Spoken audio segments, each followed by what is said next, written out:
Online part time જોબના બહાને ટેલિગ્રામમાં અલગ અલગ ટાસ્ક પૂર્ણ કરી પૈસા કમાવાની લાલચ આપી ઠગાઈ કરતી ટોળકીઓમાંના દુબઈના એક કિસ્સાને અમદાવાદ એરપોર્ટ પરથી એલઓસી લુકઆઉટ સર્ક્યુલેશન આધારે ધરપકડ કરતી વડોદરા શહેર સાયબર ક્રાઇમ પોલીસ સ્ટેશનના ફરિયાદીને વોટ્સએપ ઉપર અજાણ્યા નંબર પરથી મેસેજ આવેલ,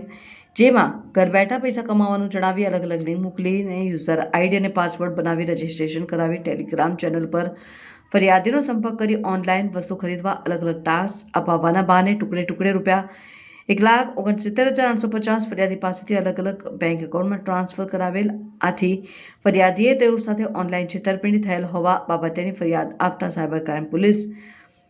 ગુનો રજીસ્ટર કરેલ.